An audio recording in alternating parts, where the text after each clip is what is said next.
Has this ever happened to you? Has the first draft of your novel got you down?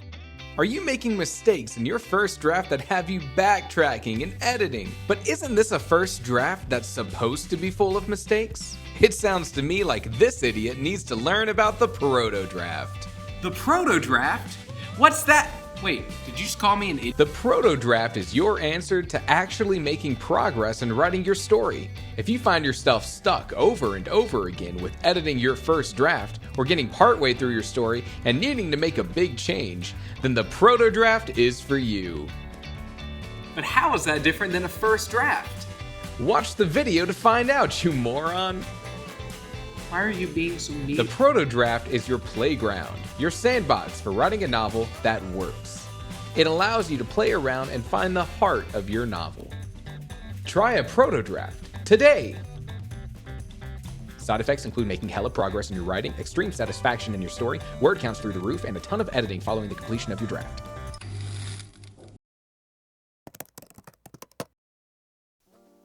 I'd buy that. Look, I'm really excited about this. I've been wanting to make a video on the Protodraft since I made this channel, and incorporating it into my writing process has been the single biggest improvement to how I write. If you connect with the Protodraft like I did, I feel confident that this could possibly double your writing production like it did mine. Oh, and if you need it, there's an even more detailed article on my website, writingtheory.com. It breaks down how I use the Protodraft. You can find a link to that down below. Oh, and before I forget, we just started a new series called Writers Start Here for new writers. And if that's you, maybe you'd like to check that video out. It breaks down all these things like plot and characters and setting and themes, and is a huge deep dive on every component of writing a story. I know it can help you become the writer you want to be. Back to the video.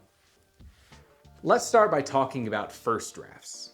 A first draft is supposed to be your first iteration of a story. It follows your outline and the planning of your novel, and it's the first time that you really put your story into words. The first draft is your place to build your story. Everything that comes after the first draft is editing what you've written, refining it, adding and removing parts, and polishing your story to its second, third, fourth, and final edits. If your outline and brainstorming sessions are the bricks of your story, then the first draft is the foundation that everything is built upon. And let me tell you, sometimes that really gets in my head. And I don't know if I'm alone in this.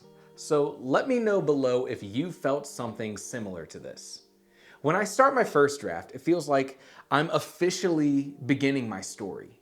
All of that planning and brainstorming and outlining that happens before that first draft is basically all fun and games. I mean, I could plan a novel for weeks and never feel a hint of stress or anxiety.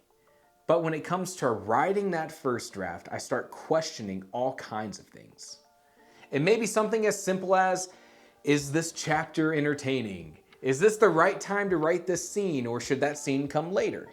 Is there a better way to write this description?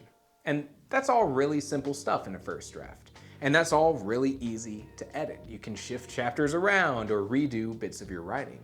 But what about more complex things? What about when you question whether or not your story should be in first person or third person?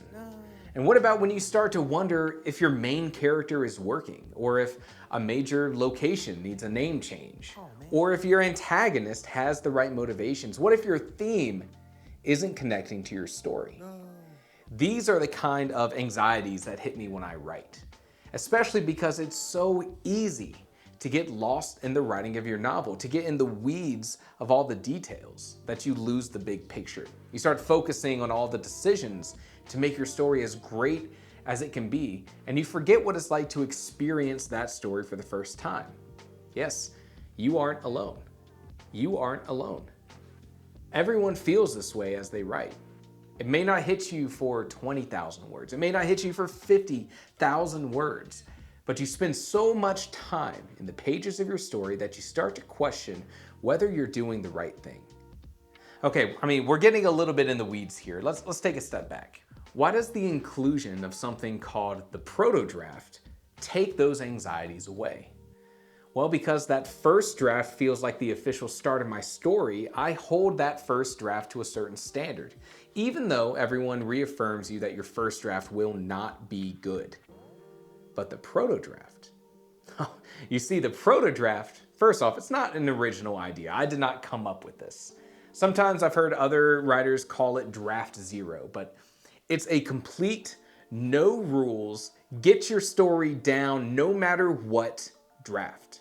You don't stop for anything.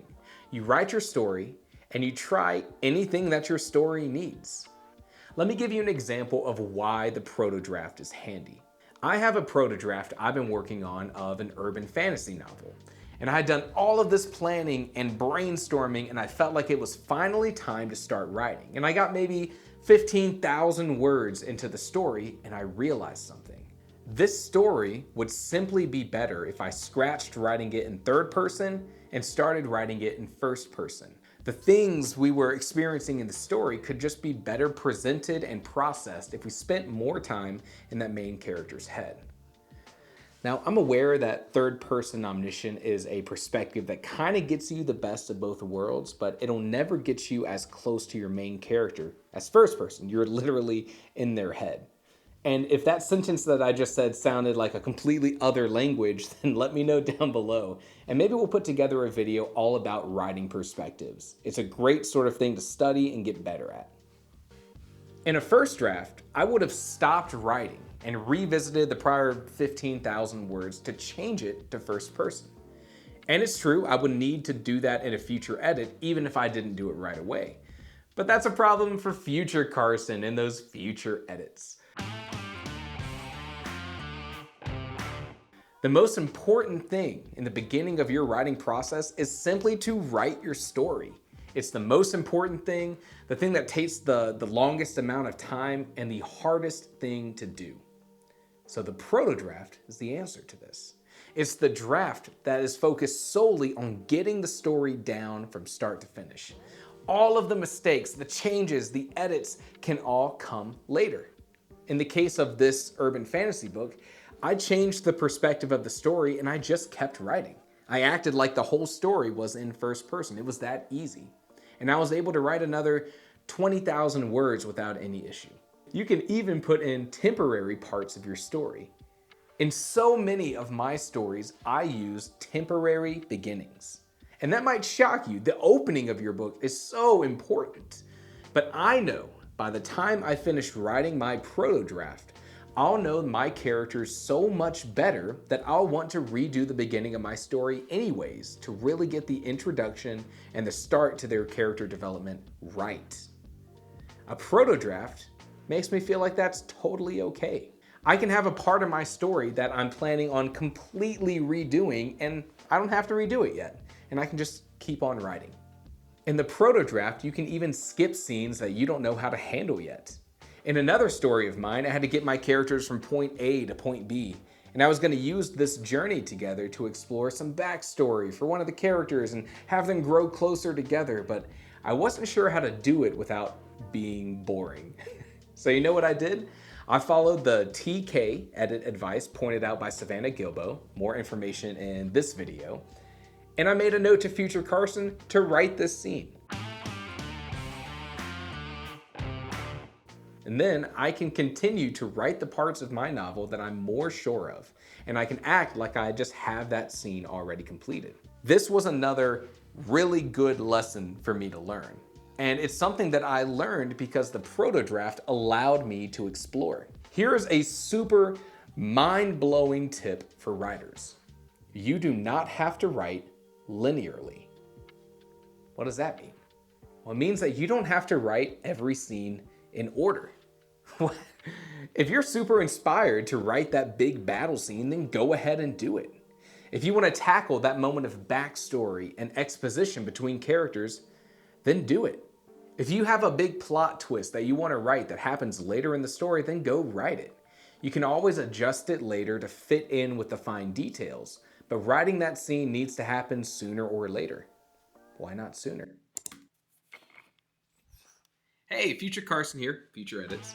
And I keep thinking about this concept. And I keep thinking that if you have a moment in your story that is so important, that is sort of like one of these defining cinematic movie style moments for your story, maybe it would make sense to write that first. That scene's so important, you could use it to sort of set the tone. You can kind of use it as this like North Star, this guiding star to make sure that at this point in your story, you're getting to the moment that really needs to happen. The more I keep thinking about it, the more I keep thinking that maybe there's something there. Let me know what you think. This concept blew me away. It's what allowed me to really improve my writing output. I can now write what feels like non-stop through my entire draft. And when the situation arises, I can make notes of what a scene needs to accomplish, but move on to another scene that I'm more prepared to write, and I don't lose my momentum. And I cannot stress enough how important that momentum can be. The Protodraft has unlocked my way of writing. I'm able to write sometimes up to 5,000 words a day when everything aligns, and I feel really good about that writing. Editing comes later, cleans up all the words or rewrites a scene, but I'm always able to be moving forward in my protodrafts, and that's the most important part. You may hear writing advice from other authors, like Stephen King, who writes 600 words a day. And you might wonder how he's able to write so many books so fast. His 600 words are so close to the final draft that you read on the page. That's not like us normal writers. No matter what your output is, for normal writers, there's a lot of editing before your protodraft or first draft becomes a finalized work. You'll be editing a ton anyways. Might as well edit a protodraft into a first draft and be that much faster at getting your story down. Again, this is a concept that really spoke to me, and I don't know if anyone else out there feels those same anxieties about the first draft. But if you do, start using a protodraft. Brain dump your story onto the page and get through the hardest part of writing your novel. If you enjoyed this video, breaking down the process for how to write a story, then like this video and subscribe. If you're new to writing, then check out my new and ongoing series, Writers Start Here, that serves as a deep dive into major writing concepts like plot or setting or characters. And of course, as always, thank you for watching.